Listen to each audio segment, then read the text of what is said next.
Good evening सभी लोगों को, जय हिंद। अगर आप लोग मुझे क्लियरली सुन पा रहे हैं तो ज़रा कमेंट करके एक बार बता दें। कल कुछ टेक्निकल प्रॉब्लम की वजह से I could not take my class and I was very sad. देखते हैं आज हो पाएगा कि नहीं, क्योंकि आज मैं पूरे 1 घंटे से इसी में बैठा हुआ हूँ, कुछ गड़बड़ ना हो। तो आप लोग एक बार ज़रा बता दें कि क्या सारी चीज़ें सही चल रही हैं। वॉइस क्लैरिटी, विजिबिलिटी तो ठीक है, वॉइस क्लैरिटी बताइए क्या सब कुछ ठीक ठाक चल रहा है। ये विजिबिलिटी तो मुझे दिख ही रही है, आवाज़ की कल प्रॉब्लम हो गई थी। बताएं तो क्लास की शुरुआत की जाए जल्द से जल्द।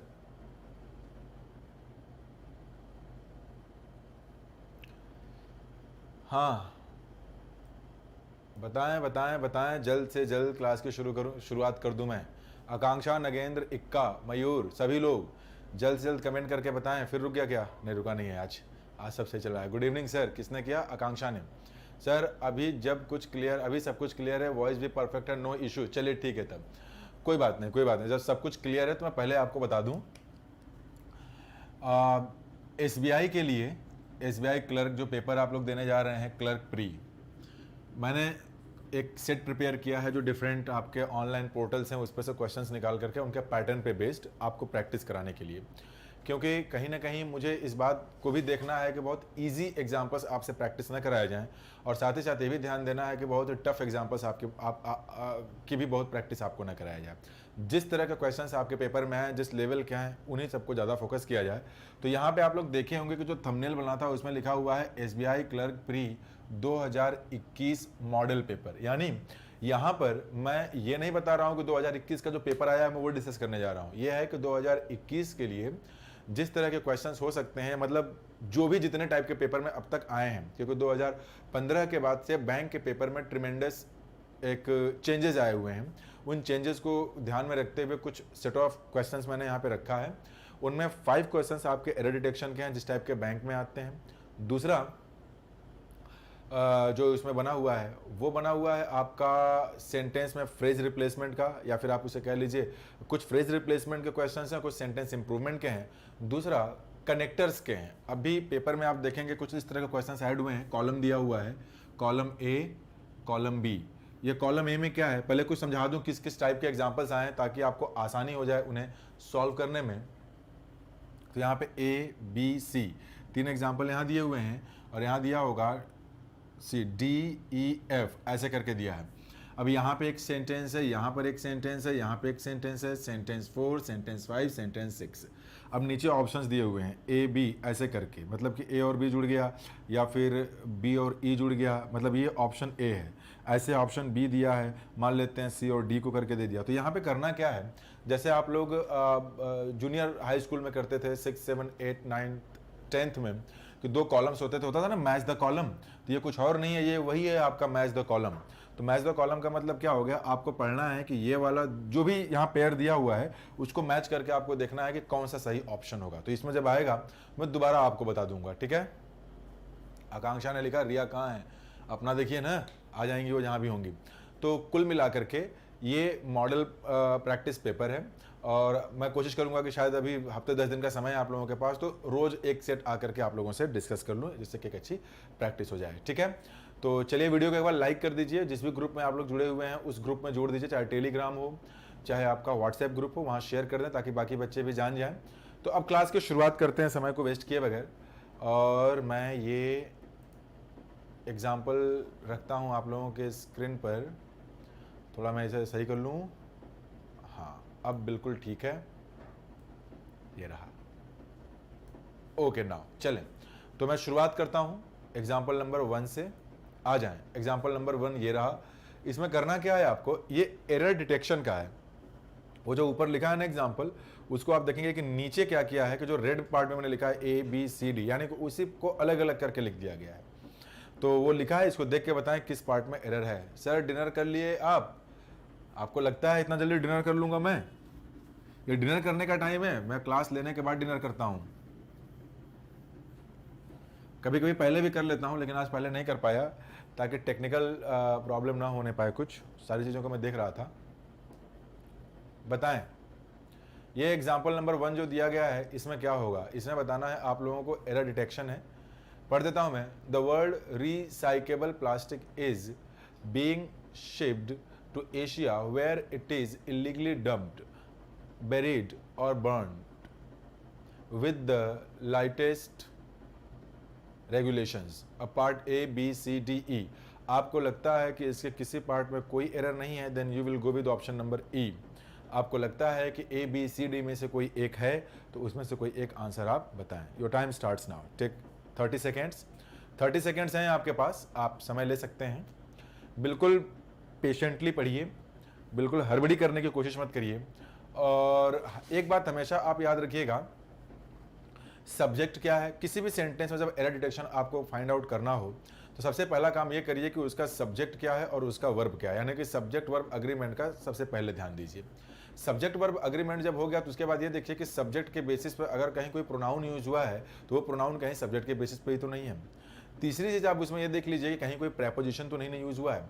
फिर उसमें देख लीजिए कि सब्जेक्ट में क्या क्या आया है, कहीं नाउन और प्रोनाउन तो नहीं है. अगर सब्जेक्ट में नाउन का यूज हुआ है तो वहाँ पे एक बार ये देखने की कोशिश करिए कि क्या नाउन कंपाउंड नाउन है या फिर पॉजेसिव केस के नाउन की रिक्वायरमेंट है आप लोगों को. तो ये सारी बातें कुछ कॉमन फैक्ट्स हैं जो आपको देखना चाहिए. और ये भी ध्यान देना चाहिए कि सेंटेंस में अगर कहीं कोई नाउन आया हुआ है तो देखिए कि उस नाउन के पहले क्या किसी डिटर्मिनर की रिक्वायरमेंट है. Generally article a and the को चेक करिए, फिर कंजंक्शन को देखिए. तो ये जो छोटे छोटे कुछ चीज़ें हैं इनको जरूर दिमाग में रखिए और अ बर्ड आई व्यू से, मतलब एक सरसरी निगाह से सेंटेंस को पढ़ने की कोशिश करिए. क्या लिखा हुआ है इसमें आपने? सर आज आप बहुत स्मार्ट दिख रहे हैं. Anurag, thank you very much, but what do you mean? इसके पहले मैं हैंडसम और स्मार्ट नहीं था. तो डिनर के बाद पहले का बी है. अच्छा अर्चना आप हैं, ओके. मयूर भी हैं, राजेश पांडे बी. चलिए आप लोग बी बता रहे हैं. आइए मैं इसे एक बार पढ़ता हूं, सभी लोगों को ध्यान से देखें. द वर्ड रिसाइकेबल प्लास्टिक को जरा ध्यान से देखें, बाकी सारे पार्ट को देखने की जरूरत नहीं है. तो यहाँ पे जो है ना द लगा हुआ है किसके लिए? प्लास्टिक के लिए. आर्टिकल द का जो यूज हुआ है वो लगा है प्लास्टिक के लिए. लिखने की कोई खास जरूरत नहीं है क्योंकि अगर आप एग्जाम में बैठने जा रहे हैं तो रेडी होंगे, बेसिक बातें जानते होंगे. द यूज हुआ है प्लास्टिक के लिए और रिसाइकेबल क्या है? एडजेक्टिव के लिए. अब वो प्लास्टिक का रिलेशन किससे? वर्ल्ड का. मतलब वहां पे जो आपने सिर्फ वर्ल्ड लिखा हुआ है ऑप्शन नंबर ए में, वो होना चाहिए द वर्ल्ड्स रिसाइकेबल प्लास्टिक. यानी उस वर्ल्ड में आपको क्या चाहिए था? अपॉस्ट्रोफी एस चाहिए था. अब पढ़ के देखिए जरा. तो आप लोग जो बी बता रहे हैं, आप लोग जो सही स्पेलिंग लिखा हूं ना, सही लिखा हूं, वर्ल्ड्स. जहां वर्ल्ड लिखा है उसको जरा एक बार आप लोग वर्ड्स बनाने की कोशिश करिए. नो सर ऐसी बात नहीं है, आज कुछ अलग ही लग रहे हैं. आज टी शर्ट पहन लिया हूं ना, इस वजह से अलग लग रहा हूं. By the way thank you very much. Now focus on the topic. अभी जो ये ऑप्शन नंबर बी आप लोग बता रहे हैं, बीइंग शिफ्ड, ये जो इज बीइंग शिफ्ड है, अगर आपको यहां एरर लग रहा है तो बिल्कुल सही है. वो क्यों बिल्कुल सही है? क्योंकि ये सेंटेंस जो है पैसिव वॉइस में लिखा हुआ है. इज बीइंग शिफ्ड यानी कि कॉन्टिन्यूएशन में है, पैसिव में. To Asia where it is. No sir ऐसे ठीक है, ये हुआ. अब आप जरा मुझे ये बताएं, जो भी लोग देख रहे हैं, जो लोग ऑप्शन नंबर बी बता रहे थे, क्या उन्हें अभी भी ऑप्शन नंबर बी ही लग रहा है या फिर अब ये बात मान गए आपके नहीं ऑप्शन नंबर बी की रिक्वायरमेंट नहीं है? अब हमें यहाँ पे ऑप्शन नंबर ए की रिक्वायरमेंट है, जहाँ पे द वर्ड रिसाइकेबल प्लास्टिक लिखा है. That should be replaced by the phrase the words recyclable plastic. अगर ये बात समझ में आ गई तो यस में रिप्लाई करिए. आगे बढ़ूँ मैं. जहाँ वर्ड है दैट शुड बी वर्ड्स, ये आया कि नहीं? आई am waiting for your comments. Okay. Video लगता है मुझे थोड़ी इसकी आगे पीछे चल रही है. नो सर बी ही लग रहा है. नहीं तो बी कैसे लगेगा? बी तो बिल्कुल सही है ना. जो वर्ल्ड के जो रिसाइकेबल प्लास्टिक्स हैं वो क्या है? Is being shipped to Asia where it is illegally dumped. मतलब कि विश्व भर के जो आपके जो रिसाइकेबल प्लास्टिक है उनको कहाँ शिप किया जा रहा है, कहाँ भेजा जा रहा है? एशिया में भेजा जा रहा है. तो पैसिव वॉइस का सेंटेंस ये बिल्कुल सही है. क्या दिया? क्लियर हो गया राजेश? चलिए ठीक है. नो सर बी नहीं, बी तो नहीं होगा आपका. ओके सर ऑप्शन बी में वही बीइंग में डाउट था. नहीं तो बीइंग नहीं होगा. आप लोग पढ़िए, अगर वहां पे बीइंग हटा करके शिपिंग कर देंगे तो इसका मतलब ये निकल जाएगा कि जो वर्ल्ड की प्लास्टिक है, रिसाइकेबल प्लास्टिक, वही जो है क्या हो जाएगा कि आपका शिप कर रहा है, मतलब भेज रहे हैं, जो कि सेंटेंस क्या हो जाएगा फिर आपका एक्टिव वॉइस में, यानी कि प्लास्टिक की डूअर हो जाएगा. But the plastic used in the given sentence is not the doer, it is the receiver. यानी इसको कहीं शिप किया जा रहा है तो पैसिव वॉइस तो सही है. तो चलिए एग्जाम्पल नंबर 1 हो गया. बीइंग में कंफ्यूजन है, चलिए तो उसको बाद में पढ़िएगा. हाँ आइए एग्जाम्पल नंबर 2, इसमें भी वही एरर डिटेक्शन ही है। आंसर करें आप लोग, क्या होगा इसमें देखिए जरा। The model is based on legislation drafted in France where businesses are required to send scrap food to waste management plants to be used as fertiliser. इसको जरा बताएं क्या होगा। ABCDE, take your time. Is shift बस being, क्यों भैया मयूर भाई एक बात बताइए, मैंने बोला कि हॉकी इज प्लेड और दूसरा मैंने बोला हॉकी इज बीइंग प्लेड, दोनों में क्या गलत है? गलत तो दोनों में कोई नहीं है। अगर आपने इज प्लेड लगाया it means you are talking about present indefinite tense in passive voice. अगर आपने लगा दिया हॉकी इज बीइंग प्लेड, इसका क्या मतलब है आपका? Present continuous tense in passive voice, तो बोथ आर एक्सेप्टेबल। जब एक चीज सही दी हुई है तो उसको चेंज करके दूसरी सही चीज लिखने की जरूरत नहीं होती है। ठीक है, चले बताएं। ये तो 2 एग्जांपल्स हो गए। एग्जाम्पल नंबर 2 का आप लोग आंसर करें। अच्छा एग्जाम्पल है, प्रैक्टिस बढ़िया से करिए। और 20 एग्जाम्पल मैंने इसमें ऐड किया था but by mistake question number 19 जो है वो 2 बार, मतलब क्वेश्चन कुछ और ऑप्शन कुछ और, समय कम था इस वजह से उसको मुझे रिमूव करना पड़ा। तो कोई बात नहीं, 19 एग्जाम्पल्स हैं हमारे पास प्रैक्टिस के लिए। बताएं इसमें दूसरे में क्या होगा। इज शिफ्ट बस होगा ऐसा लगा, ओके कोई बात नहीं। आंसर करें। You have got 30 seconds. अब देखना यह है कि आप में से कितने लोग जो है इसका आंसर कर पा रहे हैं। वैसे चेक करने की कोशिश करते हैं। The model is based on legislation, अब ये तो यहाँ तक तो बिल्कुल सही है। जहाँ पे ये लिखा हुआ है द मॉडल, यही सब्जेक्ट है और इसके बाद क्या दिया हुआ है इज बेस्ड ऑन, तो आधारित है क्या? On legislation drafted. वो जो ड्राफ्टेड वर्ड लिखा है that is not a verb, that is past participle form, यानी कि वो एडजेक्टिव है। तो the model is based on legislation drafted in France. Drafted का मतलब क्या है? विच इज ड्राफ्टेड और विच वॉज ड्राफ्टेड, जो भी टेंस के हिसाब से ले लें आप, तो वो बिल्कुल सही है। इन फ्रांस, फ्रांस भी सही है भाई, एरिया है तो वहां पे इन प्रिपोजिशन का यूज हुआ है। वेयर बिजनेसेस आर रिक्वायर्ड, वो भी सही है। बिजनेसेस प्लूरल है तो आर भी लगा दिया और आर के साथ थर्ड फॉर्म है। टू सेंड, रिक्वायर्ड के साथ इन्फिनेटिव यूज होता है तो टू सेंड भी लिखा हुआ है, बिल्कुल सही है। और स्क्रैप फूड टू कहाँ करना है? वेस्ट मैनेजमेंट प्लांट्स, ये भी सही है। To be used as fertiliser, बिल्कुल सही है पैसिव वॉइस में। आगे जो ये पैसिव इन्फिनेटिव है, to be used as fertiliser, no error है। ये सेंटेंस बिल्कुल सही कहा आकांक्षा पांडे ने कि यहाँ पे नो एरर है। बाकी लोगों को आज लगता है थोड़ा टफ लग रहा है। आगे आइए एग्जाम्पल नंबर 3। एग्जाम्पल नंबर 3 का जरा आंसर करें आप। Example number 3, the serial blasts, हाँ अनुराग ने भी यही लिखा है। अच्छा सुने, अभी जो आप लोग आंसर कर रहे हैं वो नंबर के साथ करें, नंबर के साथ आंसर करें। पहले का क्या है, दूसरे का क्या है, ऐसे। अभी जैसे कि ये जो लिखा हुआ है तीसरा, the serial blasts on Easter ranks as the world worst blood bath Sri Lanka has seen since the end of the civil war in 2009। चलिए बताएं इसके बारे में जरा बताएं आप कि ये क्या होगा।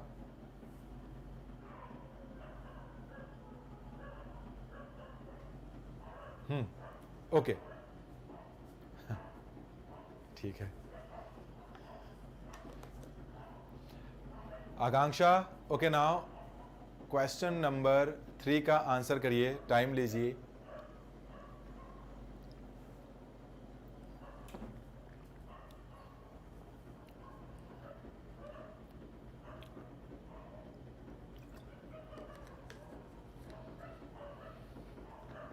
एग्जाम्पल नंबर 3, एग्जाम्पल नंबर 3 का आंसर करिए।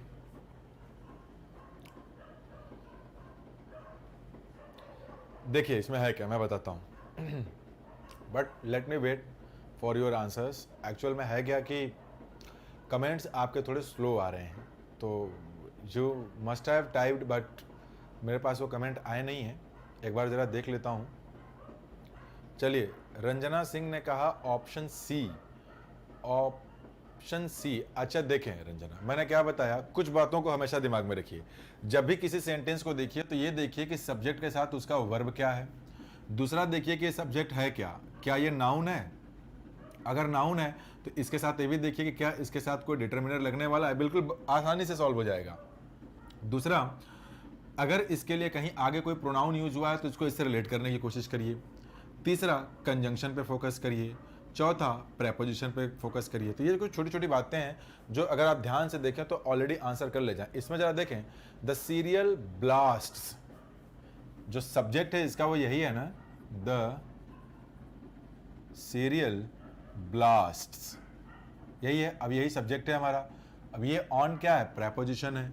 इसके बाद क्या दिया हुआ है, ऑन ईस्टर, EASTER। अब जाहिर सी बात है कि इस फ्रेज का कोई मतलब तो है नहीं, ये सब्जेक्ट है तो वर्ब तो इसी के हिसाब से आएगा। अगर वर्ब इसके हिसाब से आएगा तो रैंक्स नहीं होगा वो। अगर सब्जेक्ट प्लूरल है तो ये भी क्या होना चाहिए, प्लूरल। तो ये बनेगा वर्ब का बेस फॉर्म। तो यानी इसके पार्ट ए में एरर है और आप लोग कहाँ पहुँच गए, तीसरे के सी में। तीसरे के सी में जरा देखता हूँ, श्रीलंका हैज़ सीन सिंस, तो मुझे तो इसमें कुछ गलत नहीं दिख रहा।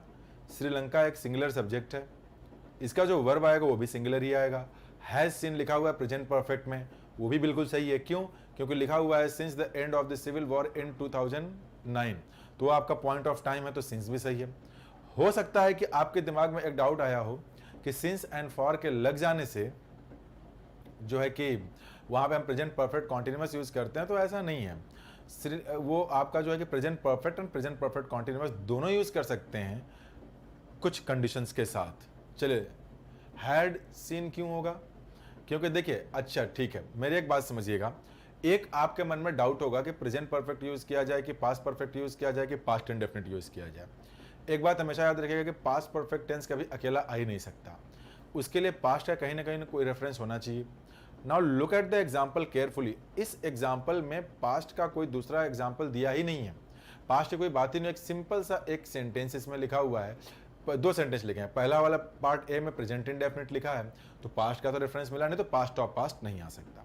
अब दूसरी बात ये आती है कि यार कब कब हम यूज करेंगे पास्ट इंडेफिनिट और कब हम यूज करेंगे प्रेजेंट का परफेक्ट। बहुत ही आसान सी बात है, अगर कोई रेफरेंस ना दिया हो तो प्रेजेंट परफेक्ट भी सही है, पास्ट का इंडेफिनिट भी सही है। लेकिन यहाँ पे सिंस लग चुका है। सिंस का मतलब है कि पास्ट का एक टाइम दिया जा चुका है। पास्ट का अगर एक टाइम दिया जा चुका है तो एक बात तो क्लियर हो जाती है कि उस पास्ट को प्रेजेंट से रिलेट किया गया, तो प्रेजेंट परफेक्ट यहाँ यूज किया गया है। नो एरर, सेंटेंस बिल्कुल सही है।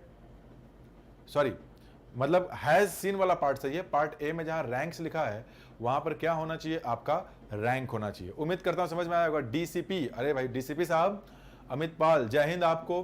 मयूर मिश्रा, सर मेरा मैसेज बहुत लेट जाएगा सर, डेटा खत्म हो गया है। कोई बात नहीं, डेटा खत्म हो गया है। तो ये समझ में आपको एग्जांपल आया, जहां पर रैंक्स लिखा है दैट शुड बी रैंक, वो रैंक होना चाहिए, रैंक्स नहीं। ठीक है, अभी एक काम करता हूं मैं, अब आता हूं अगले एग्जाम्पल पे। एग्जाम्पल 4 है, आ गया। चलें बताएं इसे, एग्जाम्पल नंबर 4 को देखें और बताएं। इनकी अच्छी प्रैक्टिस करनी है आपको। देखिए इजी पढ़ करके अगर बहुत जाएंगे, देखिए मैंने प्री लेवल के ही एग्जाम्पल्स लिए हैं, बहुत टफ नहीं है ये। अभी जब ये प्री का आप निकाल के आइए, मेंस की भी प्रैक्टिस कराऊंगा तो उसका भी लेवल एक बार देखिएगा। बहुत खुश होने के लिए कि नहीं हम सारे के सारे सही कर लिए, तो इजी चीज़ों की बहुत प्रैक्टिस करने से बेहतर है। एक्चुअल में हुआ क्या कि 2016 वाला भी मैंने एसबीआई का पेपर देखा, तो उसके एग्जाम्पल्स बड़े ईजी थे, मतलब वो आपको कराने लायक नहीं, तो देख के ले रहे थे बच्चों के एग्जाम्पल्स उसमें आए हुए हैं। तो अब ये टाइम पास करने के लिए तो क्लास है नहीं, आप आए हैं तो कुछ थोड़ा दिमाग यूज करना सीखिए कि अगर पेपर टफ थोड़ा सा भी आए तो आप ऐसे एग्जाम्पल्स कर सकें। ठीक है, मयूर भाई रो क्यों रहे हैं? नहीं मयूर रोइए नहीं आप। डीसीपी साहब आ चुके हैं, डीसीपी साहब जय हिंद। और एग्जाम्पल नंबर 4 को आप लोग आंसर बताएं, इसका क्या होगा। More men then women are likely to suffer head and neck cancer in today's era. जरा बताएं इसमें क्या होगा। एग्जाम्पल नंबर 4 को बताएं जरा। Example number 4,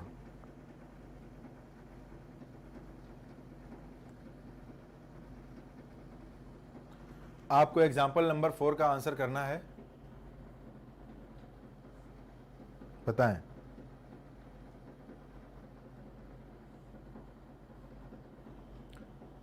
okay, A B C D E. मैं थोड़ा स्क्रीन से हट के बगल में इसलिए आ जाता हूं ताकि आप लोगों का कंसंट्रेशन बना रहे। नहीं, मेरे को देखेंगे कोई मतलब बनेगा नहीं।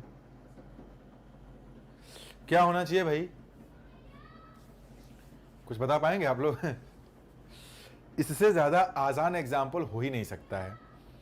आप लोगों ने एकदम रट लिया होगा, ये जिस कॉन्सेप्ट बेस्ड एग्जाम्पल है, आप लोग एकदम बिल्कुल बुरी तरीके से होता है रट लेना ना, एकदम वैसे ही पढ़े होंगे इसे आप।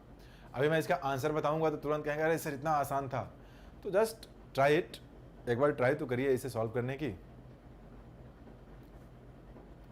चौथे का ई, बिल्कुल सही आकांक्षा। जहां ना समझ में आए वहां ई मार दिया। अभी मैं बताता हूं, एक बात बताइए, मैंने एक एग्जांपल लिखा है यहां पे, आई एम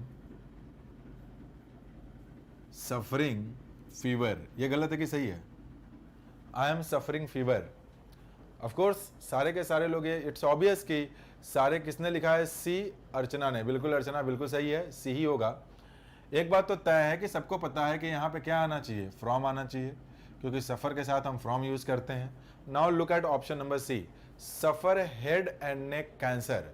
एक्चुअल में suffer head and neck cancer नहीं होगा, वो होना चाहिए था suffer from head and neck cancer. तो एग्जाम्पल नंबर 4 का डी होगा। आसान था ना? आसान तो था, गलती किए ना, अब सजा कौन पाएगा? आप ही लोग पाएंगे। चलिए डीसीपी साहब भी आंसर दे दिए, सही दिए हैं, कोई घबराने की बात नहीं है। अब हम लोग आते हैं क्वेश्चन नंबर 5 पे। सफ़र फ्रॉम ही होगा, बिल्कुल। 5 देखिए जरा, India is adequately prepared to deal in the situation after the US ended waivers on Iran sanctions। Answer करिए इसका। Answer example number 5। ये भी बहुत आसान है, इससे ज़्यादा आसान तो कुछ हो ही नहीं सकता है। इससे ज़्यादा आसान तो कुछ नहीं हो सकता। अगर आप लोगों के क्लास में मैंने प्रेपोजिशन पढ़ाया है तो इस पे बेस्ड एग्जाम्पल्स कराए हैं। आज बाउंसर क्या हो गया? आज बाउंस कर रहा है, ठीक है, कोई बात नहीं, अभी तो कम बाउंस कर रहा है, थोड़ा प्री हो जाए, मेंस आएगा क्लर्क वाला तो थोड़ा और ज़्यादा बाउंस करेगा, फिर पीओ का प्री आएगा तो थोड़ा और ज़्यादा करेगा, पीओ का मेंस आएगा तो फिर कुछ पता ही नहीं चलेगा क्या चल रहा है। तो बाउंस थोड़ा भी देख लीजिए, बाउंस बॉल का भी अपना एक अलग मज़ा है। हाँ जी, जितेंद्र गुप्ता, बिल्कुल सही जितेंद्र, आपने आंसर किया। देखिए एक फ्रेजल वर्ब है आपका, एक डील है ना, डील के साथ इन भी यूज कर सकते हैं, डील के साथ विद भी यूज कर सकते हैं। डील इन, डील इन का मतलब होता है टू ट्रेड, व्यापार करना। डील विद का मतलब क्या होता है? टू फेस, मतलब किसी सामना का, किसी प्रॉब्लम का सामना करना, उससे लड़ना। तो यहाँ पे जो दिया हुआ है कि India is adequately prepared to deal in the situation, नहीं, to deal with the situation. तो किसने आंसर किया था? जितेंद्र, आपका आंसर बिल्कुल सही था। और अर्चना भास्कर, आपका आंसर गलत। आकांक्षा पांडे, आपका भी आंसर गलत। डील इन की जगह पे डील विद होना चाहिए। चलिए अगले एग्जाम्पल पे आते हैं। अगला एग्जाम्पल है आप लोगों का 6। इसमें क्या करना है आप लोगों को? Phrase replacement. आपके पेपर में फ्रेज रिप्लेसमेंट के, देखिए ये जो फ्रेज रिप्लेसमेंट होते हैं ना, जनरली ये फ्रेजल वर्ब्स होते हैं या फिर ग्रुप ऑफ वर्ड्स होते हैं। तो देखिए ये तो फ्रेजल वर्ब पे बेस्ड है। Example number 6। अब इस तरह के जो फ्रेजेज आपके पेपर में आते हैं, इनका बस एक ही तरीका है कि या तो ये याद है या तो नहीं याद है। नहीं याद है तो तुक्का मार करके आएंगे, अगर नहीं याद है तो तुक्का मार करके आएंगे, उसे गलत होने के चांसेस ज़्यादा रहेंगे। सर आपको पता है आपकी कॉपी मेरा एक फ्रेंड बहुत अच्छे से करता है। अच्छा, तो आप लोग कॉपी भी करते हैं मेरी? कभी मेरे सामने भी करिए, मैं भी देखूं। विद द सिचुएशन, बिल्कुल सही राजेश। कमेंट थोड़ा लेट आया, आपने पहले ही कर दिया होगा। हाँ,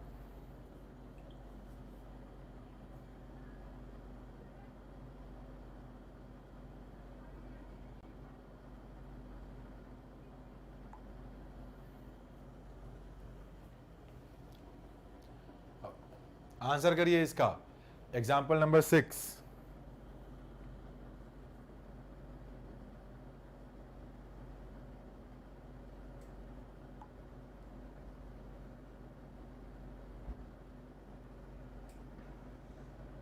अच्छा, आप लोग यहाँ यूट्यूब पे देख रहे हैं, देखते रहिए। और इधर मैसेज भी पूछ रहे हैं कि सर इसका आंसर बता दीजिए।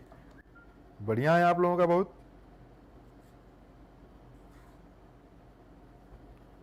इसका जरा आंसर करने की कोशिश करिए। तो 6 का ए, आइए अभी मैं समझाता हूँ। हो गया, जितना दिमाग लगाना था लगा लिए, वो होने वाला नहीं आपसे। ये जो पुटअप लिखा हुआ है ना, पुटअप, ये एक फ्रेजल वर्ब है। अगर आपने लिखा है पुटअप, पुटअप अ टेंट मान लेते हैं, अगर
वॉइस, हाँ अभी वॉइस आ रही है।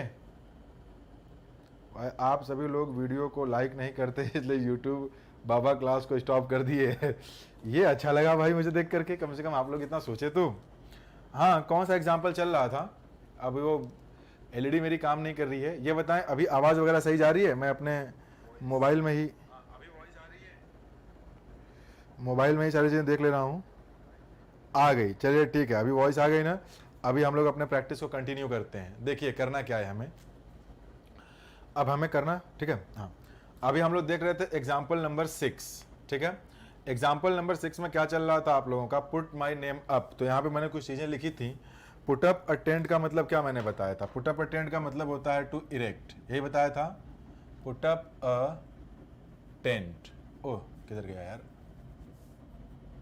To put up a tent का मतलब हो गया टू इरेक्ट। इरेक्ट का मतलब क्या होता है? खड़ा करना, टेंट खड़ा करना, या फिर आप कह सकते हैं टू कंस्ट्रक्ट। यही इसके मीनिंग्स होंगे। अभी जब ये इसके मीनिंग्स हैं तो थोड़ा और आगे बढ़ते हैं। दूसरा क्या फ्रेज इसमें दिया हुआ है? वो दिया हुआ है पुट अराउंड, जो ऑप्शन बी में दिया है। तो पुट अराउंड का मतलब क्या होता है आपका? To tell a lot of people something that is not true. To tell a lot of people something, to tell a lot of people something that is not true। अब मान लेते हैं किसी को आपने हवा उड़ा दिया कि किसी लड़के की शादी हो गई, तो वही है आपको बहुत सारे लोगों को बोले जा रहे हैं, तो ये बात तो सही है नहीं।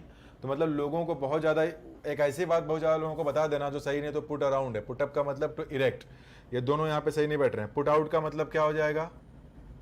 अगर आपने पुट आउट वर्ड यूज किया तो पुट आउट का मतलब हो जाएगा to make something public. To make something public मतलब लोगों तक कोई बात पहुंचा देना, फैला देना लोगों में। ये रहा आपका टू मेक समथिंग पब्लिक। अब बात आती है आपकी पुट थ्रू। ये पुट थ्रू क्या होता है अभी बता देता हूं मैं आप लोगों को। पुट थ्रू की अगर आप बात करेंगे तो इसका मतलब हो जाएगा to carry out a conclusion. To carry out a conclusion, to carry out a conclusion। तो ये आप देख लें जरा, ये जो चारों के चारों इसमें पार्ट दिख रहे हैं पुटअप, यानी एग्जाम्पल क्या दिया है? I rang the colonel and asked him to put my name forward for the vacancy in Zurich। ये ज्यूरिच नहीं है, ये ज्यूरिक है। ये स्विट्जरलैंड की एक सिटी है। तो आप देख लें यहाँ पे पुटअप का, ये कुछ कंस्ट्रक्ट करने की बात तो यहाँ हो नहीं रही है। दूसरा पुट अराउंड मतलब बहुत सारे लोगों को ये बता, कोई बात फैला देना जो कि ट्रू ही नहीं है। अगला दिया हुआ है पुट आउट का मतलब टू मेक समथिंग पब्लिक। यहाँ पे एक ऐसा सेंस होना चाहिए कि पुट मतलब कि नाम को कहीं भेजना ताकि उस नाम को भी कंसीडर किया जा सके। आई बात समझ में? तो कुल मिला के कहने का मतलब यहाँ पे कि जो पुट फॉरवर्ड दिया हुआ है वो पुट फॉरवर्ड का मतलब बिल्कुल सही है। वो पुट फॉरवर्ड यानी कि इस सेंटेंस में आप लोगों का होना चाहिए था नो एरर। इस सेंटेंस में क्या होना चाहिए था? इस सेंटेंस में नो एरर होना चाहिए था, यानी ऑप्शन नंबर ई होना चाहिए था। अब जरा मैं आप लोगों के कमेंट देखता हूँ क्या किए हैं आप लोग। वॉइस आ रही है ना? ठीक है। तो अब यहाँ पे जो है जो सही ऑप्शन गया आपका ऑप्शन नंबर ई है, नो करेक्शन रिक्वायर्ड। ठीक, तो चलिए मैं अगला एग्जाम्पल आप लोगों के स्क्रीन पे लेकर के आता हूँ। ये 6 हो गया है ना? 6 तो हो ही गया। अब हम लोग थोड़ा आगे बढ़ते हैं 6 के बाद एग्जाम्पल नंबर 7 पे। ये 7 को जरा सॉल्व करिए आप लोग, मैं इतने देर में इसे इरेज कर लेता हूँ।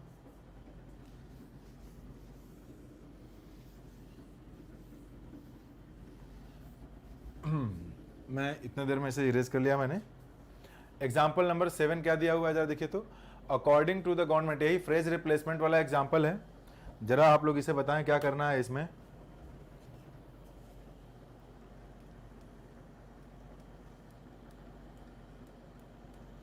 एग्जाम्पल नंबर 7,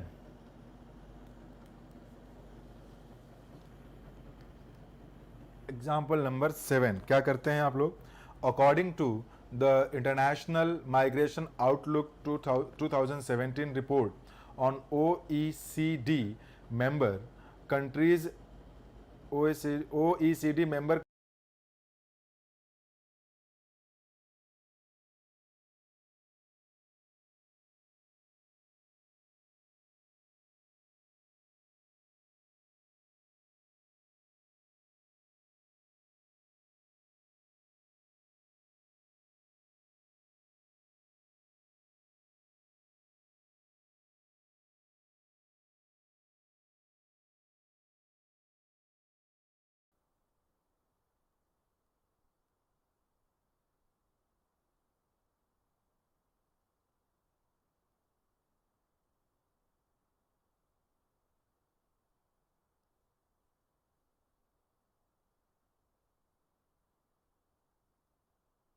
अगर आप लोग लाइव हैं तो ये बताएं कि क्या मेरी आवाज़ आ रही है?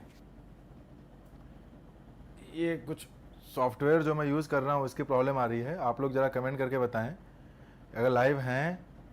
हाँ, वीडियो रुक गई है आकांक्षा, गुड इवनिंग।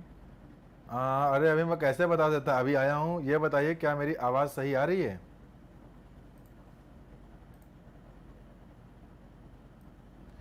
मेरी आवाज़ अभी सही आ रही है कि नहीं पहले ये बताएं बस आप लोग पहले, तब फिर मैं कुछ बोलूँगा, नहीं तो आज मैं कुछ बोलने वाला नहीं। हाँ,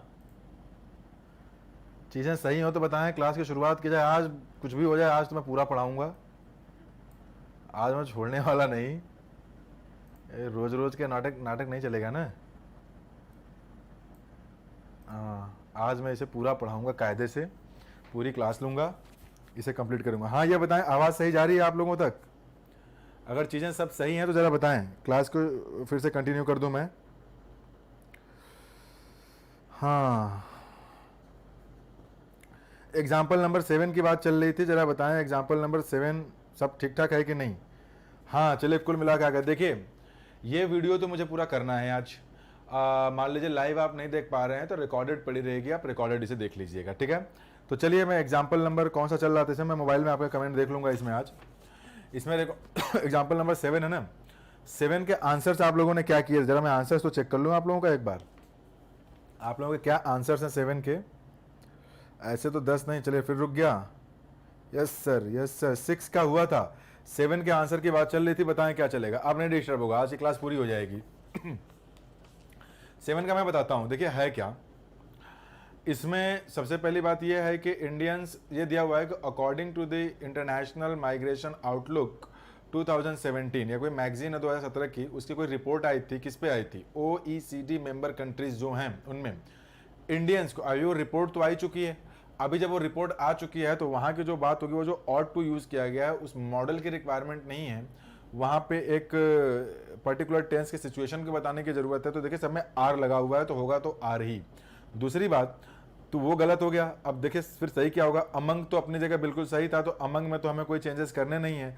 तो किसमें अमंग रखा हुआ है, एक दिया हुआ है ए, एक दिया हुआ है डी, तो होगा इन्हीं दोनों में से कोई एक।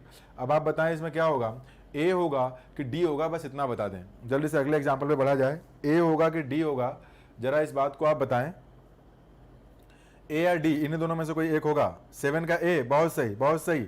आकांक्षा, अर्चना, राजेश और क्या कौन लिखा भैया, दो, अच्छा दो आकांक्षा है, बिल्कुल सही, यही होगा। अब मैं आता हूं अगले एग्जाम्पल पे। ये कौन सा एग्जाम्पल था भाई, ये था एग्जाम्पल नंबर 7। अभी मैं आता हूं एग्जाम्पल नंबर 8 पर। एग्जाम्पल नंबर 8 का आंसर करिए आप लोग। एग्जाम्पल नंबर 8 देखें, द यूएस, क्या है इसमें, the US and Australia have jointly test fired hypersonic missile capable of moving at a speed 8 times more fast than sound। आगे क्या दिया हुआ है, as part of $54 million research project. इसका आंसर करें, पार्ट ए दिया हुआ है, इसमें बताना है कि चारों में से कौन सा एक होगा। At a speed, okay, at a speed 8 times as fast as, B दिया हुआ है, एट अ स्पीड, बी वाले पार्ट में क्या दिया हुआ है, हाँ, at a speed 8 times faster, फिर आगे क्या दिया हुआ है कि with the speed 8 times as faster as, और डी दिया हुआ है at a speed 8 times much fast. आगे दिया नो करेक्शन रिक्वायर्ड। अब देखिए इसमें है क्या, इसमें मैंने एक काम किया है, अब वो काम आपको वीडियो के अंत में बताऊंगा मैं, ठीक है ना। तो इसमें जरा देख लें आप, अगर देन लगा हुआ है, देखिए इसमें जो इसका कॉन्सेप्ट है, ये जो टाइम्स वर्ड लगा हुआ है, इस टाइम्स की वजह से इसका एक अलग कॉन्सेप्ट है, जो कि आप लोगों को एडजेक्टिव वाले क्लास से मैंने पढ़ाया होगा कि अगर टाइम्स के आने पे एडजेक्टिव की कौन सी डिग्री यूज की जाती है। लेकिन यहां पर हमें ऑप्शन के बेसिस पे भी चेक करने आना चाहिए, और देखिए उसमें हमें कैसे चेक करना है मैं आपको बताता हूं। सबसे पहली बात तो यह है कि इसमें देन लिखा हुआ है, और जो देन वाला पार्ट है उस पार्ट को अंडरलाइन नहीं किया गया है, यानी देन हमें यहाँ पर चाहिए। तो देन जब हमें चाहिए इसमें, तो जो ऑप्शन नंबर ए है वो तो चला गया, क्योंकि एज फास्ट एज है, तो फिर तो हमें वहाँ देन की रिक्वायरमेंट नहीं होगी। ऑप्शन नंबर सी भी चला गया, एंड ऑप्शन नंबर डी भी चला गया। तो किस में बचा, देन है, तो हमें एडजेक्टिव किस डिग्री में चाहिए, कंपैरेटिव में चाहिए। तो वो कंपैरेटिव डिग्री की जो एडजेक्टिव रखी हुई है वो किस में रखी है, ऑप्शन बी में, यानी जो सही ऑप्शन होगा at a speed 8 times faster. अच्छा, ये जो हमने ऑप्शन चूज किया है, ये इसलिए नहीं चूज किया है कि वही सही है, इस वाले में हमें थोड़ा ध्यान देना है कि हमारे पास जो ऑप्शंस मौजूद हैं, जो उनमें जो हमें चूज करना है, उसमें ऑप्शन नंबर बी ही सुटेबल हो रहा है, इस वजह से ऑप्शन नंबर बी होगा एलिमिनेशन मेथड पे। अब हम आते हैं नेक्स्ट एग्जांपल पे, एग्जांपल नंबर 9 का, चलिए आंसर करिए जरा। तो example number 9,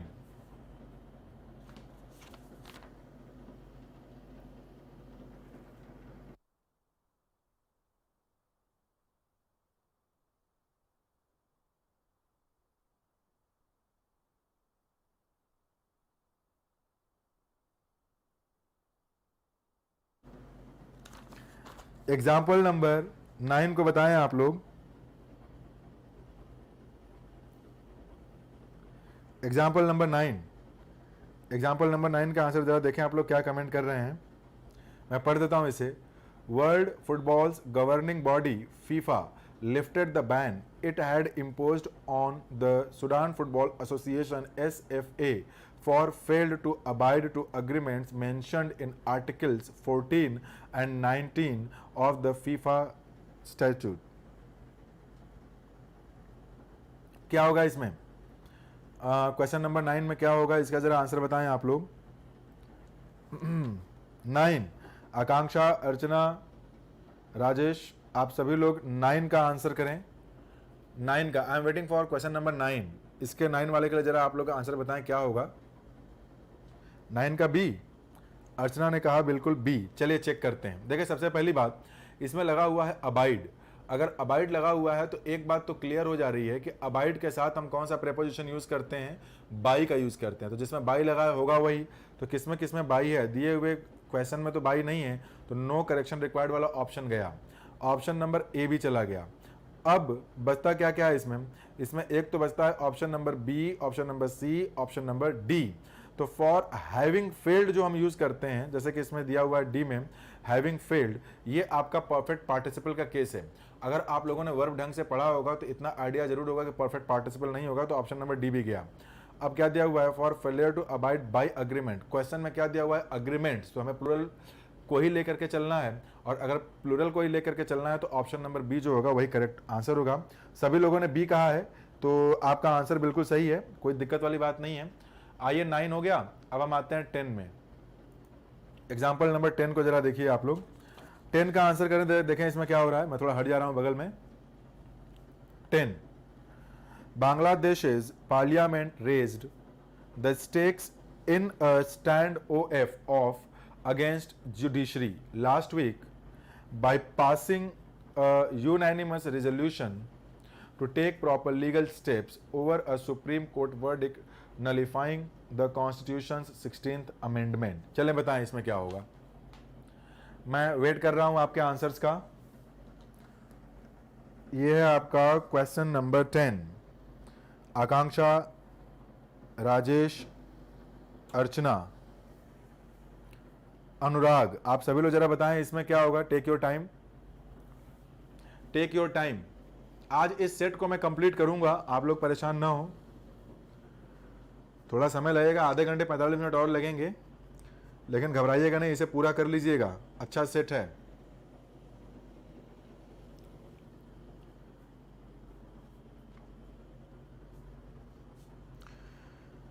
question number 10, question number 10 का क्या आंसर होगा जरा बताएं आप लोग। 10, आई am waiting for your answers.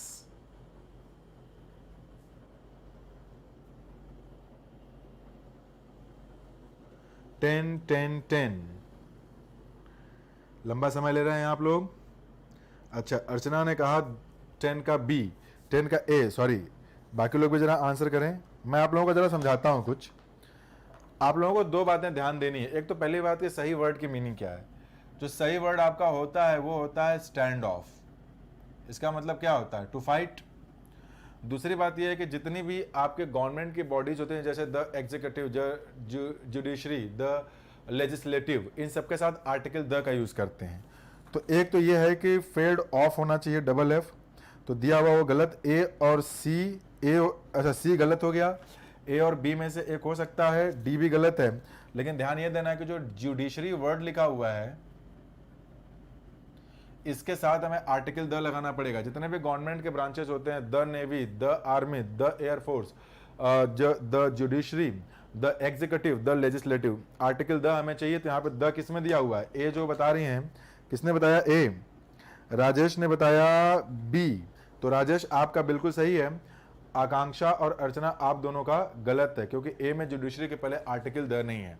छोटे छोटे एरर्स आपको ध्यान देने हैं। अब हम आते हैं एग्जांपल नंबर 11 पे।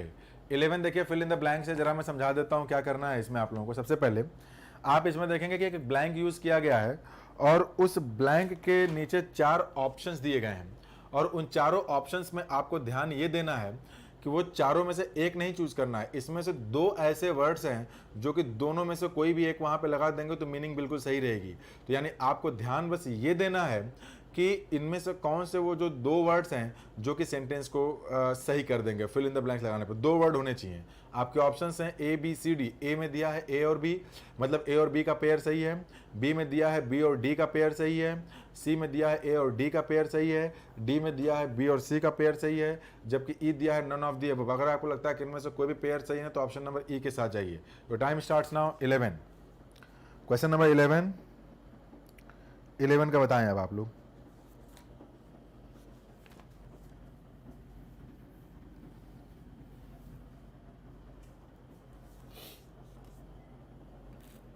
दिया है, मैं पढ़ देता हूं एक बार इसे, तब तक आप लोगों के कमेंट्स भी आ जाएंगे। 11 में क्या कर रहे हैं देखते हैं। North Korean leader Kim Jong Un, गजब नाम है, held talks with Chinese president Xi Jinping and, आगे ब्लैंक है। अब जब ये दिया हुआ है तो इसके आगे एक वर्ब ही चाहिए। तो जब वर्ब ही चाहिए तो सी तो आ नहीं सकता, तो यानी ऑप्शन नंबर डी गया, क्योंकि जो रिडंडेंट वर्ड है दैट इज एन एडजेक्टिव, और अगर वो एक एडजेक्टिव है तो एडजेक्टिव चाहिए नहीं, उस एडजेक्टिव का मतलब होता है अननेसेसरी। तो क्या किया इन लोगों ने अफर्म किया इम्फेसाइज किया या फिर फोर्स किया? तो फोर्स तो नहीं किया। जब इनकी बातचीत हुई है तो दोनों लोगों ने मिल करके क्या किया होगा? अपनी बातों को अफर्म किया गया होगा। तो अफर्म वाला ऑप्शन तो चाहिए ही। तो अफर्म वाली मीनिंग किस में आ जा रही है? इम्फेसाइज में आ जा रही है। तो जाहिर सी बात है कि बी और ए ये दोनों होंगे। जिस ऑप्शन में बी और ए दोनों दिया है वही सही ऑप्शन होगा। यानी कि ऑप्शन नंबर ए, आपको ऑप्शन नंबर ए चूज करना है जिसमें कि ए और बी दोनों दिया है। जरा देखते हैं आपके कमेंट्स क्या हैं। 11A किसने किया? ये आकांक्षा पांडे, बहुत सही आकांक्षा। आकांक्षा ने तो बिल्कुल सही आंसर कर दिया भाई। आइए आगे बढ़ते हैं। आकांक्षा बस ऐसे ही लगे रहिए, सब कुछ सही हो जाएगा। ठीक है, और लोगों का देखें। अब हम लोग आते हैं किसने दिया, और राजेश पांडे ने भी कहा ए। बिल्कुल सही राजेश, आपका भी आंसर सही है। अब आ जाइए 12 पर। हम लोग 12 ऑप्शन पे आ चुके हैं। देखें इसमें क्या करना है। तो 12 में क्या दिया है मैं पढ़ता हूं एक बार।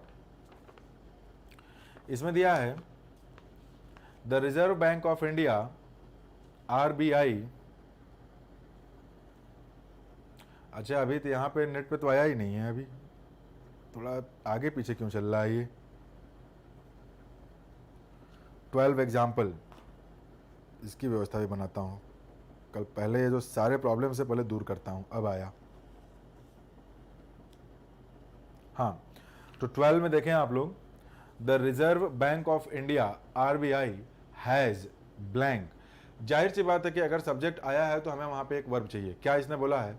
Has blank a penalty of rupees 58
चला, बैटरी भी बंद होने वाला है।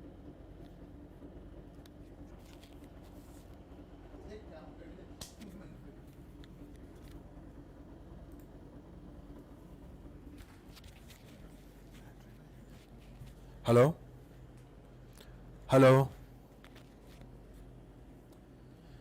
जरा बताइए, चीज़ें दिख रही हैं क्या? यूट्यूब पे देखें, यूट्यूब पे आ रही हैं चीज़ें? नहीं ना, एक मिनट, यहाँ पर तो हूँ मैं, नहीं है, क्या हुआ? ठीक है, क्या चीज़ें साफ आ रही हैं अभी? आप लोग भी बहुत मेहनत किए आज इसे कंप्लीट तो करूँगा। चीज़ें सही हैं क्या? क्लास को कंटिन्यू कर दूँ? आप लोग बताएं ज़रा, अब सही है? कल इसकी प्रॉब्लम आ जाएगी। एक्चुअल में भी मैंने पता किया, कॉल किया था इलाहाबाद में, इसको देखने वाले हैं लोग नहीं, इस तरह के सॉफ्टवेयर को चलाने वाले। डायरेक्ट दिल्ली से ही बनता है सब, स्टूडियो मैंने वहीं से लगवाया था। तो मैंने उनसे बात किया तो उन्होंने बोला सॉफ्टवेयर की कुछ प्रॉब्लम है, कल दिन में 11 बजे तक सॉफ्टवेयर की प्रॉब्लम सॉल्व कर दी जाएगी। सॉफ्टवेयर अपडेट की प्रॉब्लम है, ठीक है ना? तो चलिए इसकी शुरुआत करते हैं, जल्द से जल्द इसे ख़त्म कर देते हैं। 12 आइए जरा थोड़ी सी स्पीड में बढ़ा लेता हूं ताकि वीडियो बाद में पड़ी रहेगी तो कम से कम देख तो सकेंगे आप इसे। एग्जाम्पल नंबर 12 की अगर मैं बात करूं तो एग्जाम्पल नंबर 12 में देखिए क्या है। हाँ, मैं क्या बता रहा था, इसके 4 ऑप्शंस यहां पर दिए हुए हैं। वॉइस मिसमैच तो नहीं हो रही है ना? देख के बताएं, सही है ना? ठीक है, देखें तब।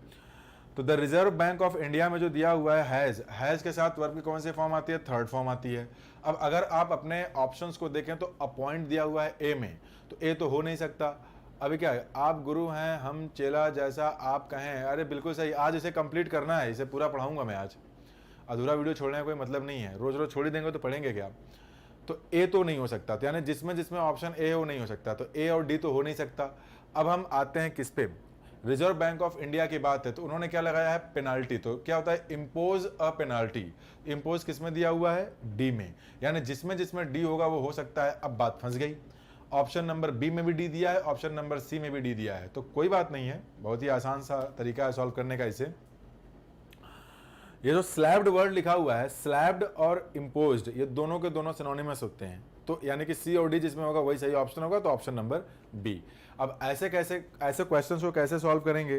तो ऐसे क्वेश्चंस को सॉल्व करने का तरीका बस वही है कि वर्ड्स पता रहेंगे तब। अच्छा, आप लोग मुझसे कई बार एक सवाल पूछते हैं कि बैंक में आने वाले जो वर्ड पावर होते हैं, एंटोनिम, सिनोनिम या फिर जो वोकैब्स होते हैं, उनकी कोई लिस्ट बता दीजिए। ऐसा कोई स्पेसिफिक मतलब लिस्ट नहीं है, नहीं ऐसी कोई किताब है जिसमें कि आपको ये मिले।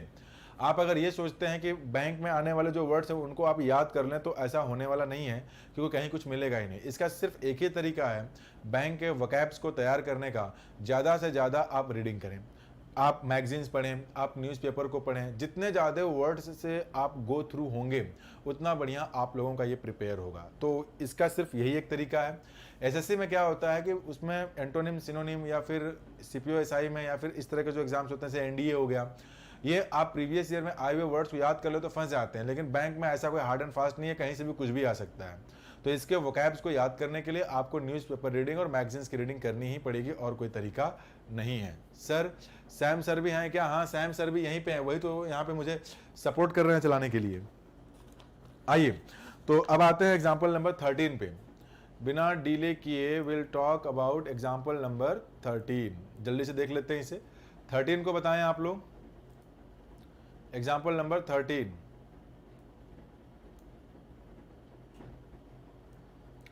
एग्जाम्पल नंबर 13 ये रहा आपके स्क्रीन पर।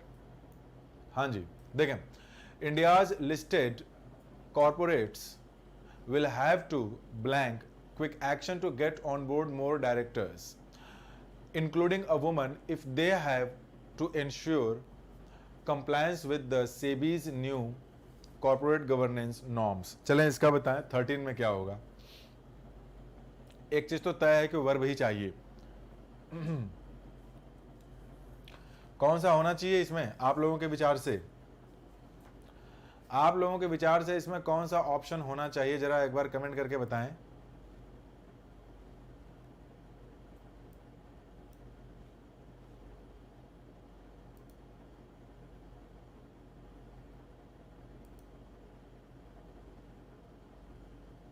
हाँ, ए बी सी डी 13 का पूछ रहा हूं। 13 में अर्चना ने कहा सी, आकांक्षा ने कहा सी। आज देखते हैं सी में क्या दिया है, बी और डी। बिल्कुल सही बात। इसमें अगर आप ध्यान से पढ़ें इसे तो इंटीमेट का मतलब क्या होता है, क्लोज रिलेशन होता है, तो ए तो हो ही नहीं सकता, तो जिसमें जिसमें ए है उसको हटा दीजिए, तो ए और डी ऑप्शन तो वैसे ही हट गया। अब बचता है आपका, चेक करते हैं जरा इसे। इसमें क्या है कि India's listed corporate will have to, क्या होना चाहिए, take quick actions to get on board more directors. तो इसमें टेक तो आना चाहिए, यानी डी चाहिए हमको। डी किस में दिया हुआ है, ऑप्शन नंबर सी में दिया है, तो जाहिर सी बात है वही बी भी हो जाएगा, यानी इनिशिएट और टेक दोनों वर्ब यहाँ पे बिल्कुल सही हैं, बी और डी। वाह, फूडी क्रश आप भी आ गए, चलिए ठीक है, तो ये हो गया। आगे बढ़ते हैं फिलहाल 13 के बाद हम आ गए 14 पे। In a press statement the spokesperson reiterated, reiterate मतलब किसी बात को मतलब दोहराना, उसको बार बार बोलना। reiterated that the company continues to give blank importance to regulatory compliance and endeavors to meet supervisory expectation. Importance, अब अगर आप देखें इसको तो जो इम्पोर्टेंस है वो एक नाउन है, और अगर वो एक नाउन है, क्या कहा भाई, अगर वो एक नाउन है तो उस नाउन के साथ हमें क्या चाहिए, एक एडजेक्टिव चाहिए। तो लगभग सारे के सारे एडजेक्टिव हैं, तो पार्शियल इंपॉर्टेंस होगा कि नहीं होगा। पहले मैं बता दूं, जो ये फिनिकी वर्ड लिखा हुआ है इसका मतलब होता है फसी, मतलब नॉट इजी टू प्लीज, तो उस ए वाले का तो कोई मतलब नहीं है। जो ऑप्शन नंबर ए है फिनिकी, उसका कोई मतलब ही नहीं है यहाँ पे, तो ऑप्शन नंबर ए जिसमें जिसमें दिया रहेगा वो नहीं होगा। तो ए और सी तो वैसे ही चले गए क्योंकि दोनों में ए ऑप्शन दिया हुआ है। अब बच क्या गया आपका कि ये होना चाहिए आपका बी और डी में से कोई एक, तो चेक करिए। एक में दिया है बीसी, एक में दिया हुआ है दे। अब देखिए होता क्या है कि जो पार्शियल है वो अधूरा, एब्सोल्यूट मतलब कंप्लीट। तो पार्शियल और एब्सोल्यूट दोनों साथ में तो आ नहीं सकते, तो ऑप्शन नंबर बी और सी वाला साथ नहीं बन सकता, तो ये आपका बी हटा दीजिए, बचा डी। क्या एब्सोल्यूट एंड अटमोस्ट दोनों का मतलब कंप्लीट ही है, तो यानी ऑप्शन नंबर जो इसमें सी और डी वाला, यानी कि जो ऑप्शन नंबर डी है वही सही होगा। सर हमने पहले बताया, किसने पहले बताया भाई, हाँ राजेश ने बिल्कुल सही बताया। राजेश आपका आंसर बिल्कुल सही है, बिल्कुल सही आंसर बताया आपने। ये जो वीडियो रुक रही है ना आज, ये कल इसकी प्रॉब्लम कल से नहीं मिलेगी आप लोगों को, सिर्फ सॉफ्टवेयर की प्रॉब्लम है, उसे अपडेट करना है। मुझे नहीं पता कैसे करना और कौन सा करना है, तो वो कर देंगे वो लोग कल दिल्ली से एनीडेस्क लेकर के। तो अब आते हैं एग्जाम्पल नंबर 15 पे। 4-5 एग्जाम्पल्स और इन्हें कंप्लीट कर लेते हैं, फिर चलते हैं। बहुत सपोर्ट किया आप लोगों ने आज मेरा, बहुत ही पेशेंस बनाए रखा, और मुझे काफ़ी अच्छा लग रहा है कि आप लोग अभी भी लाइव देख रहे हैं। और आप लोगों को तो पता ही है कि my students are the source of my energy. किसी दूसरे का बूस्ट हो सकता है कि boost is the source of my energy, but my energy is my students. बने रहिए ऐसे ही। ऐसे मैं पढ़ देता हूँ एक बार जरा। In order to reduce the physical deficit the economic affairs secretary said that, क्या कहा इन्होंने, in the next physical the G-Sec buyback would be blank rupees by 25,000 crore. क्या होगा इसमें, आसान सा है थोड़ा सा। अगर मैं आपको तो वर्ड्स की मीनिंग बता दूं, रिड्यूस्ड जो मतलब रिड्यूस्ड का है वही मतलब पेयर्ड का है। जो PARED जो वर्ड है, दोनों वर्ड का मतलब रिड्यूस ही होता है, रिड्यूस करना। तो एक बात तो क्लियर है ना कि बी और सी का पेयर नहीं बन सकता, चलिए बना भी नहीं है। अब पेयर का मतलब ही अगर रिड्यूस करना है तब तो सी और डी का भी नहीं बन सकता, यानी कि ऑप्शन नंबर बी हो ही नहीं सकता। अब बात आती है, ये जो ऑप्शन नंबर ए दिया हुआ है इस वर्ड की मीनिंग क्या है। तो ये जो चेफ है, उस चेफ वर्ड का मतलब क्या है आपका, टू इरिटेट, किसी को इरिटेट करना, तो उसका तो कोई मतलब ही नहीं है यहाँ पे। तो यहाँ पे जो सही मीनिंग होना चाहिए वो होना चाहिए आपका रिड्यूस, मतलब रिड्यूस और पेयर, रिड्यूस करने का ही सेंस यहाँ पे आ रहा है, तो बी और डी होगा। तो ऑप्शन नंबर डी। किसका पहले आया, एक बार फिर से राजेश का पहले आया, अर्चना का भी आया, लेकिन 1 मिनट पीछे आया, फूडी क्रश। आंसर ठीक कर रहे हैं आप लोग। वैसे आगे आते हैं। अब देखिए मुझे समझाना पड़ेगा थोड़ा सही से। ये जो क्लास की शुरुआत में मैंने आप लोगों को बताया था, ये वैसा ही एग्जाम्पल है, ध्यान समझिएगा इसे। इसमें 2 कॉलम दिए गए हैं, column A, column B. Column A में ए बी सी 3 ऑप्शन है, कॉलम बी में भी डी ई एफ 3 ऑप्शन है। इसमें मैच द वर्ड्स है, मैच द सेंटेंसेस है। नीचे देखिए दिया हुआ है only A F. A F का मतलब ये है कि क्या ए और एफ, ए के बाद क्या एफ आएगा। अगर आपको लगता है ए एफ सही है तो go with option number A. वैसे आपको लगता है कि ए एफ और बी ई का भी पेयर सही है तो go with option number C. इसे देखिए और बताइए। Alok Kumar Singh, hello Alok, good evening. तो ये जो क्वेश्चन नंबर 16 है इसको आंसर करने की कोशिश करिए। तो क्वेश्चन नंबर 16 को जरा आंसर करिए, देखा जाए क्या हो रहा है। वैसे मैं एक बार फिर से आप लोगों को तहे दिल से शुक्रिया करना चाहूँगा कि आज क्लास इतनी डिस्टर्ब हुई, लेकिन फिर भी आप लोग जो है पूरे माहौल में बैठे हुए हैं। ऐसे ही माहौल बनाए रखिए, बस काम होता रहेगा सब कुछ। आलोक कुमार सिंह, गुड इवनिंग आलोक। इसमें क्या होगा 16 में, थोड़ा समय लगेगा आपको, पढ़िए, मैं आपके सामने इसे रख देता हूँ, इसे करिए, अभी सॉल्व करिए, देख लेते हैं क्या हो रहा है। रात तो पूरी अपनी ही है, रात पूरी अपनी ही है, घबराने की बात नहीं है। 16 का सी किसने आंसर कहा? आकांक्षा पांडे ने। 16 का C only A F and B. आई चेक करते हैं। अगर मैं ए को पढ़ूं तो क्या दिया है? Indian stock markets are expected to continue to rise following liquidity. आपने बोला A F, support by Reserve Bank of India and from global cues. चलिए ठीक है, ये ए और एफ का पेयर तो ठीक है, यानी कि ए और एफ तो आएगा। अब देखते हैं कि क्या बाकी ये बी और ई का भी आ रहा है क्या, क्योंकि ए और एफ के साथ तो बी और ई है, बी और ई भी चेक कर लेते हैं। The Red Cross constantly supplies. अच्छा, ये रेड क्रॉस क्या है पता है आप लोगों को? रेड क्रॉस ये एक इंटरनेशनल ऑर्गेनाइजेशन है जो कि नेचुरल डिजास्टर में फंसे हुए लोगों को, जो प्राकृतिक आपदाओं से, मतलब जो लोग प्रॉब्लम में हैं उनको सपोर्ट करने के लिए ये ऑर्गेनाइजेशन सामने आता है। एक तरह से कह सकते हैं एनजीओ टाइप का कुछ है ये। तो द रेड क्रॉस, तो इसका काम ही है लोगों को सपोर्ट करना। तो अगर ये बात आपको पता है कि द रेड क्रॉस जो है वो एक ऑर्गेनाइजेशन है, इंटरनेशनल ऑर्गेनाइजेशन है जो लोगों को सपोर्ट करता है, तब तो एक बात तो क्लियर, तुरंत पकड़ लेंगे कि आगे दिया हुआ है बी के साथ E, the Red Cross constantly supplies food to the disaster areas. तो यानी कि सही है कि बी और ई भी सही है। एक बात और, मैंने पहले ही दिन ये बात बताया था, या कई बार आप लोगों को ये बात बता दिया है मैंने, कि बैंक में जो इंग्लिश आती है that is not only English, वो इंग्लिश और करंट अफेयर्स दोनों का कॉम्बिनेशन है। जिनका करंट अफेयर्स स्ट्रांग होगा, न्यूज़पेपर रीडिंग करते हैं, न्यूज़ सुनते हैं, उनको इंग्लिश में बहुत ज़्यादा तकलीफ नहीं आएगी। लेकिन जो लोग न्यूज़ वगैरह नहीं सुनते हैं, वो सोचते हैं कि हम इंग्लिश कर ले जाएंगे तो बैंक की इंग्लिश नहीं कर पाएंगे, उन्हें मैगजीन्स वगैरह पढ़ना ही पड़ेगा। अब ध्यान से देखिए इसमें, तो ये बी और ई भी हो गया, यानी कि हमें इतना पता है कि ए एफ और बी ई दोनों सही है। बस इतना चेक करना है क्या सी और डी भी होगा। चेक कर लेते हैं सी और डी। किसने लिखा है? अर्चना ने लिखा हुआ है, भास्कर ने 16 का बी। अर्चना जी थोड़ा पूरा पढ़ना चाहिए था ना, जल्दीबाजी में आंसर नहीं मारना है। ये सी और डी तो हो ही नहीं सकता ना। The memory we used to share is no longer coherent, इसका कोई मतलब ही नहीं है। सी डी तो हो ही नहीं सकता, यानी कि जो ऑप्शन बनेगा वो ऑप्शन सी होगा। यहाँ पे सपोर्ट गलत नहीं होगा क्या? वहां सपोर्ट के प्लेस पे पास्ट पार्टिसिपल। अर्चना जी हमेशा रूल के चक्कर में मत पड़ा करिए, ये बात भी थोड़ा ध्यान दीजिए कि जो सपोर्ट दिया हुआ है ये नाउन भी होता है, हमेशा वर्ब भी नहीं होता है। सपोर्ट जो दिया हुआ है यहाँ पे, following liquidity support, which type of support? तो लिक्विडिटी सपोर्ट, तो लिक्विडिटी जो लगा है सपोर्ट के साथ लगा है, वहां का जो सपोर्ट दिया हुआ है वो आपका वर्ब नहीं है, वो आपका नाउन का काम कर रहा है। आई बात समझ में? हमेशा बाई लगने का मतलब पैसिव वॉइस ही नहीं होता है। चलिए आ जाते हैं आगे। अब तो इसका तो आपका सी ही होगा। आई होप कि अर्चना को भी आंसर मिल गया होगा। अब हम लोग आते हैं 17 में। 17 में भी वही करना है, बताइए क्या करना है इसमें। 17 बताएं। 17 crude oil prices recovered some ground, और दूसरा दिया है his blue coat was dirty. B के साथ एफ का पेयर बना है ना, चेक करते हैं क्या बी के साथ एफ का पेयर सही होगा। Dirty, neatly folded and kept, तो बी के साथ एफ तो बन ही नहीं सकता। बी के साथ एफ जिसमें जिसमें दिया है उड़ा दीजिए उसको, तो option number B and option number D हो ही नहीं सकता। अब बचा ए और सी, चेक करिए। ए के साथ ई बन रहा है क्या?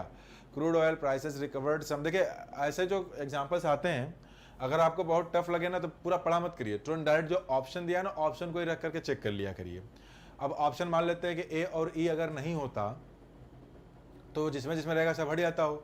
अब जैसे यहाँ पे मैंने क्या बोला कि ये जो बी दिया हुआ है, बी के साथ एफ नहीं आ सकता, क्योंकि बी और एफ का एक पेयर बना हुआ था, तो बी और एफ नहीं आ सकता है, तो बी और डी वैसे ही हट गया, ऑप्शन कम हो गया। तो एलिमिनेशन मेथड को अप्लाई किया करिए आप लोग। अब यहाँ 17 में देखें है क्या, ए और ई चेक करना है। Crude oil prices recovered some ground, ये है ना, after significant losses the previous day, ये सही है, ये बिल्कुल सही है। ए और ई का पेयर बन रहा है। अब आप पूछेंगे मुझे कैसे पता, सीधी सी बात है, आप लोग न्यूज़पेपर रीडिंग करिए, न्यूज़ को सुनिए, अपने आप आइडिया लगेगा क्या चल रहा है। यहाँ पे ग्रामर बहुत ज़्यादा काम नहीं आएगी, कॉम्प्रिहेंशन काम आएगा। तो ए और ई का पेयर तो ठीक है, यानी जिसमें जिसमें ए ई है वो हो सकता है। अब ये चेक करना है कि क्या सी और डी दोनों हो सकते हैं। ए ई तो ठीक है, सी और डी देखते हैं।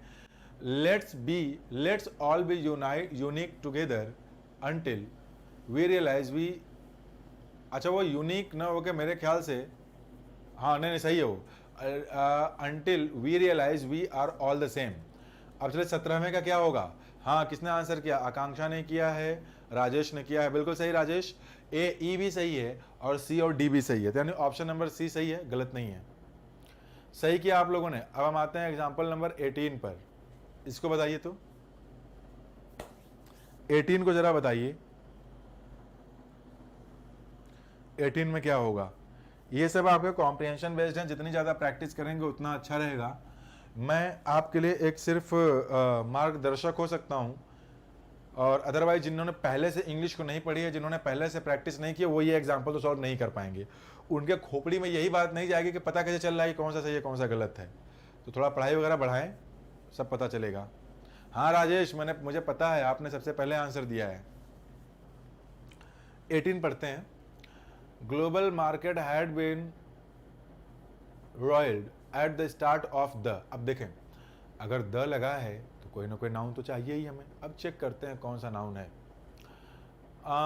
रॉयल्ड at the start of the glass I you will, ये तो हो नहीं सकता, नाउन है लेकिन होगा नहीं, एफ होगा नहीं क्योंकि वहां पे टू आ गया। ई देखते हैं क्या होगा। Global markets had been roiled at the start of the week by new tariffs from the world's two largest economies, बिल्कुल सही है, ये पेयर अच्छा बना, यानी ए और ई चाहिए। अब जिसमें जिसमें ए ई नहीं है उसको उड़ा दीजिए। तो ए ई सिर्फ बी वाले ऑप्शन में है और सी वाले, बाहर 18 का बड़ा तेज आंसर मारा भैया आकांक्षा ने। तो चेक करते हैं, तो ए और ई तो चाहिए, इसमें कोई दो राय नहीं है। अब देखना है कि क्या सी और डी भी होगा। Don't step on the broken glass else you will hurt yourself, बिल्कुल सही, सी और डी होगा, तो सी और डी भी होगा, ए और ई भी होगा, तो ऑप्शन नंबर सी, आकांक्षा का आंसर बिल्कुल सही था। अभी एक क्वेश्चन ऐसा गड़बड़ बन गया था इसलिए उसको मैंने हटा दिया। हम लोग डायरेक्ट आते हैं एग्जाम्पल नंबर 20 पे। 19 नहीं है। हाँ राजेश, सही है आपका आंसर, ये लास्ट है, ये लास्ट एग्जाम्पल है आप लोगों का। 20 का जरा बताएं तो कॉलम 1 एंड कॉलम बी, पूरा फुल टाइम लीजिए आप लोग, और मैं चाहूंगा कि इसका आंसर बिल्कुल सही करें। मैं चाहूंगा कि आप लोग इसका आंसर बिल्कुल सही करें। Take your time.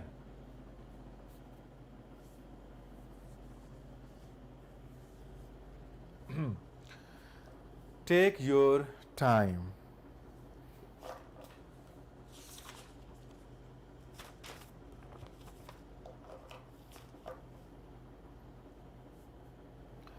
सत्रह का भी पहले ही किया था आकांक्षा जी। अच्छा ठीक है आकांक्षा, कोई बात नहीं, गुस्साइए नहीं।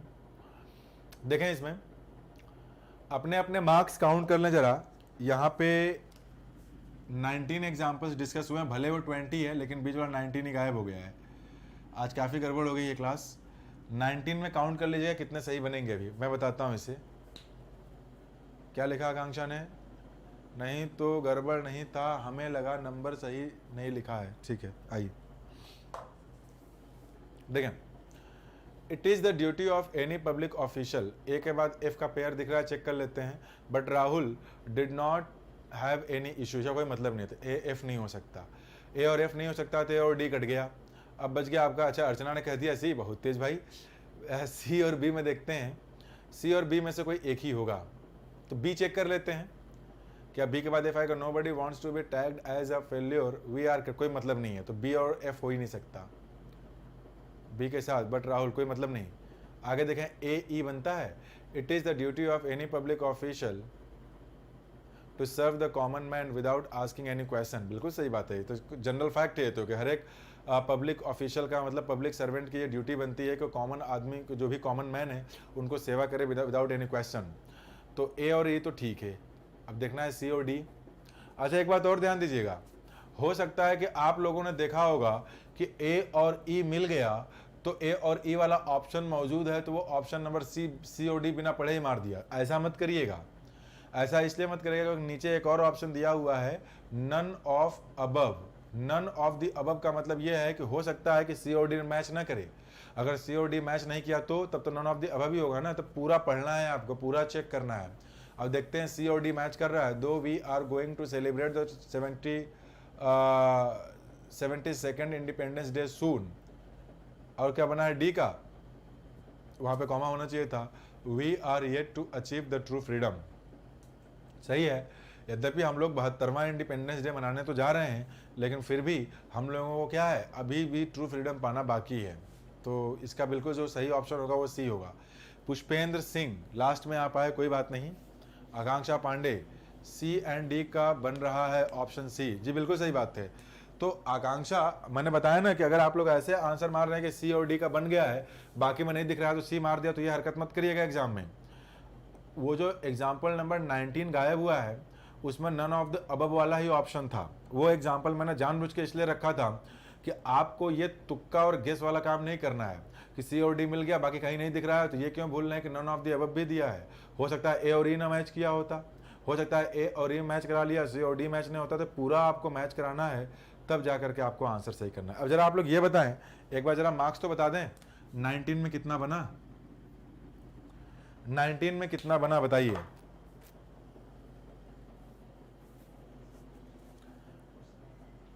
हाँ, मैं जरा क्वेश्चन हटा देता हूँ यहाँ से, पूरा फुल बोर्ड मिल जाएगा आप लोगों को। 19 में कितना बना सर, हमने 2 नंबर देखे हैं, कोई बात नहीं।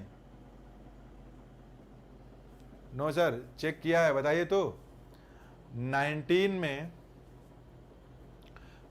में कितने मार्क्स आप लोग पाए, जरा इस बात को बताएं। 19 में कितना बना, फिर गया क्या, नहीं गया तो नहीं है, हो गया काम।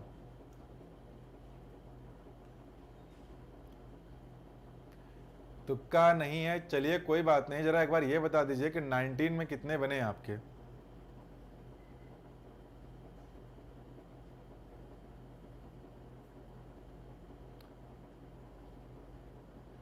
आई am waiting for your comments. 16 Rajesh Pandey, चलिए ठीक है राजेश, सही है। और लोग भी बताएं जरा। अच्छा, शुरू वाले जो ग्रामर वाले तो वही सबके गलत हो गए हैं जल्दी जल्दी मारे होंगे आप लोग। सही है राजेश, नॉट बैड। और लोग भी जरा बता दें, बाकी लोगों को नहीं बताना है क्या, मैं भी तो जानूं कितना सही कर रहे हैं आप लोग।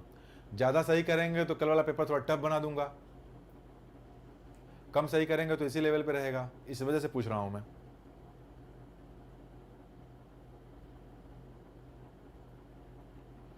अरे भैया, अर्चना किधर है, आकांक्षा, फूडी क्रश, ये बाकी धुरंधर सब गायब क्यों हो जाते हैं जब मार्क्स पूछना शुरू करता हूं तो।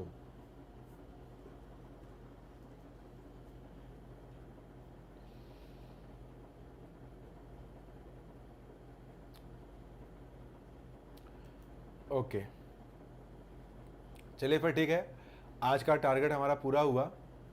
अब कल मुलाकात करेंगे नए क्वेश्चंस के साथ, नए एनर्जी के साथ। काउंट नहीं किया, मुझे पता था वो काउंट नहीं होगा, सब शर्मा रहे हैं। बिल्कुल सही बोला राजेश आपने, सबके सब शर्मा रहे हैं कि कितना बताएं, क्या बताएं, कैसे बताएं। कोई बात नहीं, आप लोग कोशिश करिए कि कल से काउंट करके बैठिए, क्योंकि ये भी देखना है ना कि मान लीजिए कि मैं यहाँ पे एग्जांपल्स आप लोगों को सॉल्व करा रहा हूँ, अगर सारे सही निकल गए तो यानी कि आपका ये लेवल पता है, थोड़ा सा एक लेवल उठा के बताया जाए और टफ एग्जाम्पल्स दिए जाएँ।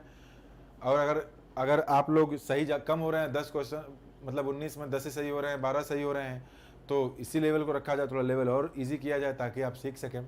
चलिए ठीक है, अच्छा आप लोगों ने